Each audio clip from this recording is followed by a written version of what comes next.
ABC Limited has charged DAP on furniture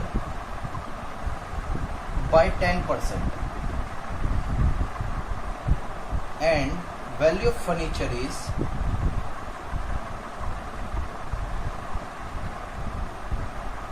1 lakh rupees. यहाँ पर जो आप देख पा रहे हो फर्नीचर की वैल्यू कितनी है, 1 लाख रुपीज, और कितनी परसेंट से इसकी वैल्यू रिड्यूस होने वाली है वो दिया गया है 10%। तो यहाँ पर क्वेश्चंस आपसे जर्नल एंट्री के बारे में पूछता है, तो आपको किस तरीके से यहाँ आंसर लिखना है, ध्यान से देखिए। सबसे पहले कंप्यूट करो value of dep. Value of dep कैसे निकालेंगे इसको? 1 लाख रुपीज पर अगर हम 10% कैलकुलेट कर देते हैं तो हमारे पास निकल के आ जाता है 10,000। कितना निकल के आ जाता है? 10,000। तो ये हमारा एक तरीके से एक्सपेंसेस है। अब इसे रिकॉर्ड करने के लिए हम ऐसी डायरेक्टली तो लिखेंगे नहीं, तो इसे रिकॉर्ड करने के लिए हमें क्या करना पड़ेगा?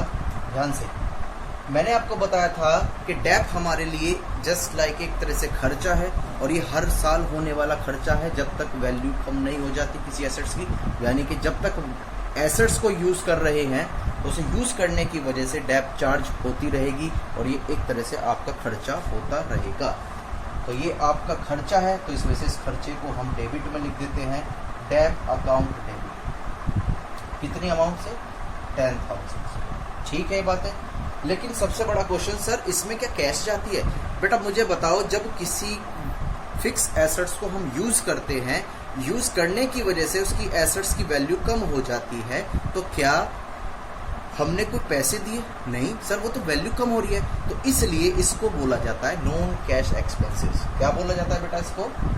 Non cash expenses. इसको हम नॉन कैश एक्सपेंसेस के नाम से भी जानते हैं, क्योंकि इसमें किसी भी कैश का फ्लो नहीं होता।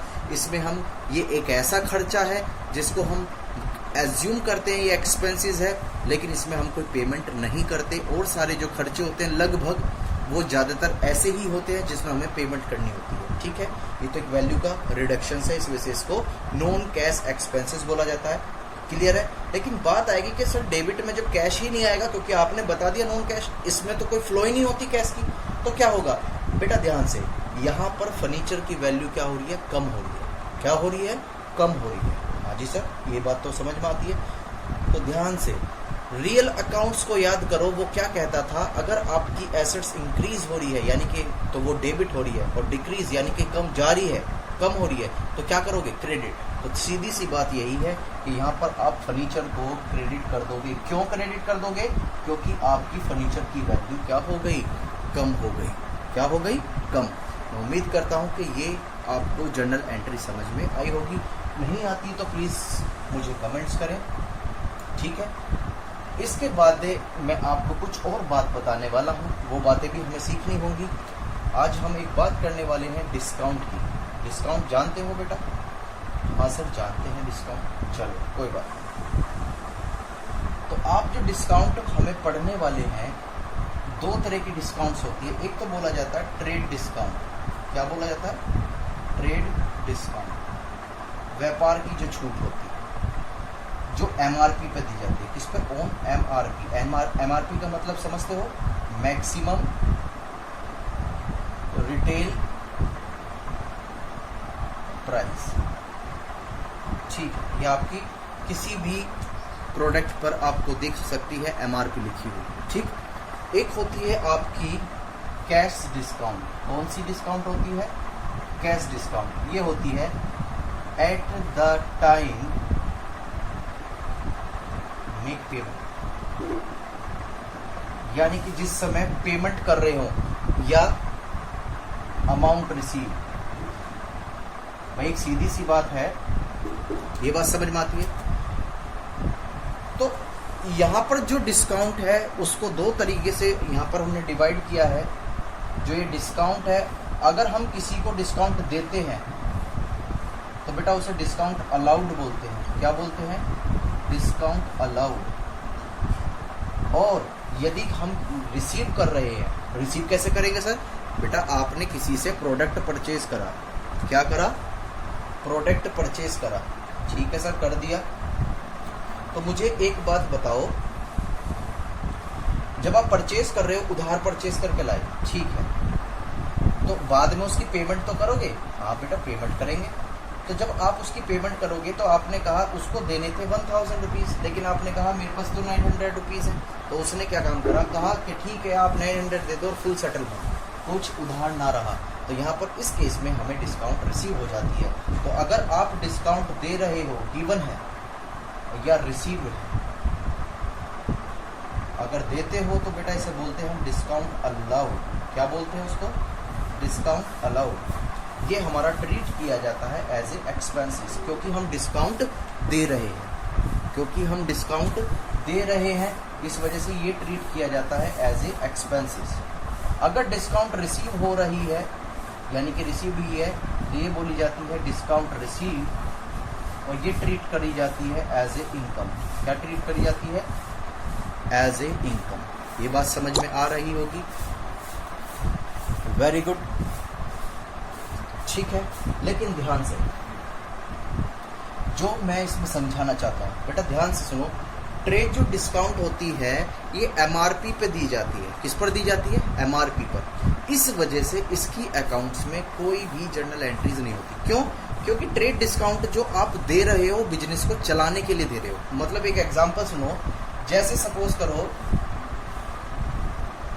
आपको कोई नाइक है, कंपनी है, अब उसका कोई प्रोडक्ट है 4000 का। अब ये मेरा शोरूम है इसका शूज़ का, तो मैंने डिसाइड करा कि मुझे ये जो शूज़ है ये मार्केट में मुझे कस्टमर को 2000 के सोल्ड करने। कितने के सोल्ड करने? 2000 के। अगर मैं मार्केट में कस्टमर को 4000 ही बताता हूँ तो कम कस्टमर आएंगे, यानी कि वो अट्रैक्ट नहीं हो पाएंगे। वो कहेंगे कि यार 4000 है तो 4000 कोई नहीं खरीद रहा। लेकिन मैंने अपने बिजनेस को डेवलप करने के लिए, उसे चलाने के लिए कह दिया 50% डिस्काउंट। अब लोगों को समझ में आने लगा, अरे बाप रे, 4000 की चीज केवल मात्र कितने रुपए में? 2000 में। और यहाँ पर मेरा जो ऑब्जेक्टिव है वो पूरा हो गया। क्या? कि मुझे ये प्रोडक्ट जो है कस्टमर को क्या करना था? सोल्ड करना था। क्या करना था? सोल्ड। क्यों? क्योंकि हम जानते हैं इस प्रोडक्ट की एक्चुअल में जो हमारी पास वैल्यू थी वो 2000 थी, हमारे तो एमआरपी शो कर रखी थी कितनी? 4000। अल्टीमेट ये बेचना कितना था कस्टमर को? 2000 का। इस तरीके से तो बिक नहीं पा रहा था, तो मैंने उसे लालच दिया और कस्टमर मेरे पास आया और मैंने उसे 50% डिस्काउंट दिया। तो यहाँ देख सकते हो मेरा ऑब्जेक्टिव था 2000 रुपीज़ में उसे सोल्ड करने का शूज़ को, और वो 2000 का ही सोल्ड हो गया। इस वजह से ट्रेड डिस्काउंट की कोई भी एंट्री पास नहीं करी जाती। हाँ, लेकिन कैश डिस्काउंट की एंट्री पास करी जाएगी जब आप किसी को पेमेंट कर रहे हो। अगर आपको उस समय कोई डिस्काउंट रिसीव होती है, यानी कि सामने वाला बंदा अपनी कुछ अमाउंट छोड़ देता है, तो वो आपकी इनकम ट्रीट करी जाती है। और यदि आप किसी से पेमेंट ले रहे हो और सामने वाले को आपको छूट देनी पड़े, डिस्काउंट देनी पड़े, तो वो डिस्काउंट अलाउड और वो आपके लिए एक खर्चे की तरह ट्रीट किया जाता है। उम्मीद करता हूँ कि ये बातें आपकी समझ में आ रही होंगी। तो ध्यान से देख लेते हैं हम यहाँ पर। तो डिस्काउंट रिसीव, अब जैसे कि एग्जांपल लेते हैं, mister M paid to mister G of ₹1000। ठीक है, इंस्टीट्यूट